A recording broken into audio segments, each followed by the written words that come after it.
시작부터 많은 관심을 모았던 뮤지컬 아이다. 브로드웨이의 오리지널 무대를 그대로 공수해 와서 재현했다고 하는데요. 강렬한 색채감이 돋보이는 웅장한 무대와 아름다운 아리아의 화려한 의상과 조명까지 그 규모만큼이나 감동도 대단한데요. 그 아름다운 이야기 속으로 들어가 보시죠. 뮤지컬 아이다는 고대 이집트와 이웃나라 누비아의 전쟁이 최고조에 달했던 시대, 그 안에서 꽃피웠던 사랑 이야기인데요. 오늘 그 이야기 속으로 관객들을 초대합니다. 이집트의 사령관인 라다메스는 나일강에서 고향으로 향하는 항해를 준비하던 중 그의 부하들에게 포획되어 노예가 된 누비아 공주 아이다와의 첫 만남을 갖게 되고, 누비아의 노예들 속에서 유독 용기 있고 끊임없이 반항하는 아이다를 라다메스는 특별히 기억하게 됩니다. 주인공 아이다 역은 핑클의 멤버인 옥주열 씨와 문혜영 씨가 더블 캐스팅이 됐었는데요. 오늘 컬처 스테이션에서는 문혜영 씨를 직접 만나보겠습니다. 아이다 인물로만 설명을 드리면 우선 흑인이고요. 흑인이고 굉장히 흑인 나라, 누비아란 나라의 공주임에도 불구하고 공주답지 않은, 그래서 늘 야망을 꿈꾸고 탐험을 하고 싶어하는 굉장히 개척 정신이 강하고 야성적이고, 그러면서도 타인을 사랑할 줄 아는 그런 사랑이 가득한 그런 여인이에요. 모험심이 강한. 근데 이집트로 끌려와서 한 남자를 만나게 되죠. 그 만나게 되면서 첫사랑을 하게 되면서 사랑이라는 것에 눈을 뜨게 되고, 그럼과 동시에 누비아 민족들 간의 그 해방과 구원에 대한 압박을 받게 되어 이 공주로서 이집트의 노예가 된 아이다, 그리고 그런 아이다를 사랑하게 된 라다메스. 그러나 라다메스는 이미 여왕 암네리스와의 결혼이 예정되어 있었는데요. 그럼에도 불구하고 점점 더 두 사람은 운명적인 사랑에 빠져들게 됩니다. 사랑에 빠진 두 사람. 그러나 비극은 이집트의 사령관 라다메스와 그의 여왕 암네리스가 이미 결혼이 예정돼 있다는 것에서부터 시작하는데요. 계속해서 다음 이야기 보시죠.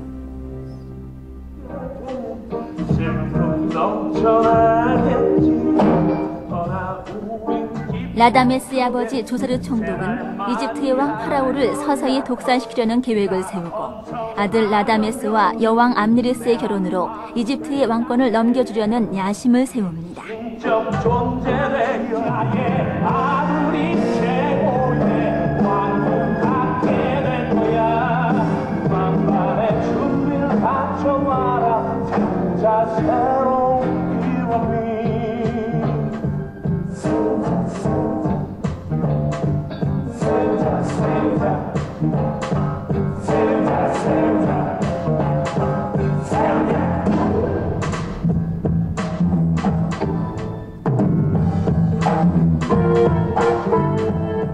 하지만 암네리스와 결혼하기로 했던 아들 라다메스가 적국 누비아의 공주 아이다를 사랑하게 된 것을 알고 아이다를 죽이려는 음모를 꾸밉니다.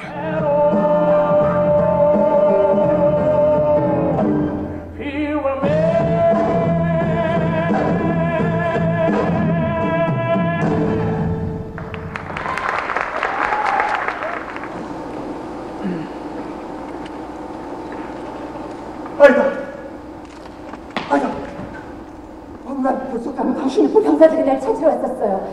하지만 다른 자네를 잡아갔죠. 난 내 자신이 부끄러워요. 아니야, 내가 당신을 위험에 빠지게 한 거야. 하지만 나 맹세할게, 다시는 이런 일 없을 거라고. 아니다, 나 결혼식을 취소하겠어. 그리고 당신을 위해서 우리 두 나라 사이에 있는 섬에다 집을 지어주겠어. 그리고 우린 같이 나일강을 항해하는 거야. 어때? 안 돼요. 그러시면 안 돼요. 결혼식을 취소하시면 안 돼요. 아니, 할 거야. 난 그렇게 하겠어. 난 당신의 사랑이요, 라다메스. 하지만 당신은 내일 공주님과 결혼해야만 돼요. 내일요. 당신이 바라는 우리의 모습은 불가능해요. 우리를 쫓아올 테니까. 그건 아주 바보 같은 계획이에요. 난 우리가 같이 있을 수 있는 방법을 조국과 사랑 사이에 갈등하던 아이다. 적국의 공주인 아이다와 누비아의 공주를 사랑하게 된 라다메스의 운명은 어떻게 될까요? 뮤지컬 아이다는 화려한 의상과 조명, 강렬한 색채감이 돋보이는 웅장한 무대가 인상적이었는데요. 그 중심에 서 있는 배우 암네리스 역의 배혜선 씨를 만나봤습니다. 특히 배혜선 씨는 뮤지컬 대상 여우주연상을 수상한 실력파 배우로도 잘 알려져 있는데요. 함께 보시죠.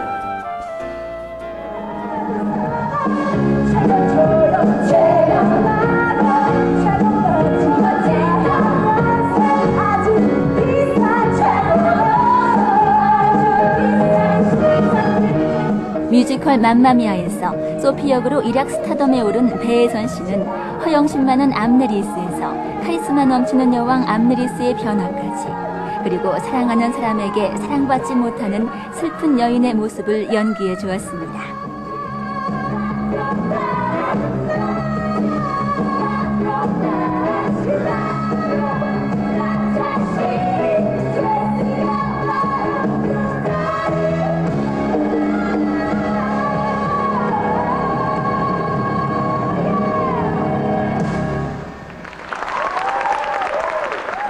암네리스는 오페라 아이다하고는 좀 다른 인물로 약간 재해석돼서 이 작품에서 그려지고 있어요.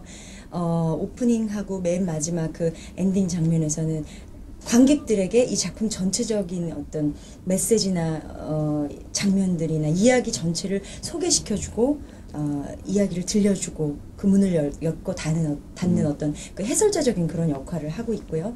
그리고 또 작품 안에서 들어갔을 때는 그 정말 철없고 자기밖에 모르는 철부지 공주에서 결국에는 그 파라오로 지혜로운 여왕으로 이렇게 성장해가는 과정이 드라마 안에서는 그려지고 있고요. 굉장히 다양한 캐릭터를 매 장면마다 이렇게 좀 소화돼서 제 개인적으로는 굉장히 좀 신도 나고 재미있고요. 또 한편으로는 조금 어려운 면도 있고 그래요. 근데 관객분들이 너무 좋아해 주셔서 아주 뭐 지치는 줄 모르고 공연하고 있어요. 브로드웨이의 무대와 의상을 그대로 재현한 아이다. 아름다운 아리아가 참 인상적인데요. 자, 그러면 이번에는 아름다운 음악에 대한 얘기 자세히 들여다볼까요? 엘튼 존 작곡인데요. 일단 엘튼 존 음악이기 때문에 피아노가 주제가 되는 그런 곡들이 되게 많고 팝이고 정말 그 옛날 락도 있고요. 근데 또 이집트가 배경이다 보니까 그런 이스트 인디안 음악이나 이집트 아랍 음악 풍의 그런 것도 섞여 있고 또 아프리카 리듬이 되게 많이 섞여 있고요. 그래서 전형적인 어떤 팝락 뮤지컬이라고 보기에는 좀 너무 고급스럽고, 근데 그렇다 해서 또 그런 곡들만 있는 것도 아니고, 그래서 다양한 그런 여러 색깔의 음악들이 같이 섞여 있는 되게 고급 팝이라고 해야 되나요? 그런 음악을 아마 볼 수 있을 거예요. 다양한 기계 장치들이 오토메이션으로 물려서 굉장히 많은 볼거리들과 또 조명, 그 다음에 의상, 안무, 음악까지가 몇 점 몇 초까지도 계산이 돼 있어요. 예를 들면 그 조세르라고 하는 그 아버지가 있어요. 그 아버지는 어떻게 보면 그 색채가 주는 느낌이라든가 이런 부분에서 악의 기운, 그래서 그 검은 옷들을 주로 입게 되고 조세르와 그 같이 따르는 그 신하들도 다 검은 옷을 입고 있거든요. 조명이라든가 그 다음에 의상이라든가 이런 것들이 수시로 바뀌거든요. 근데 그 의상이나 이런 것들도 사실은 컨셉이 다 있어요.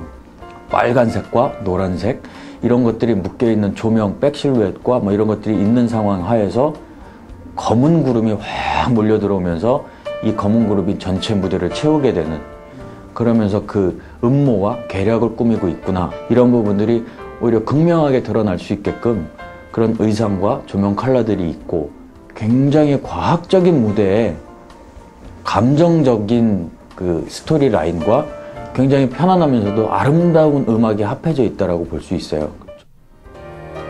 시공을 초월한 영원한 주제, 바로 사랑을 테마로 해서 그런가요? 잔잔한 여운이 아직도 감동으로 남는 것 같습니다.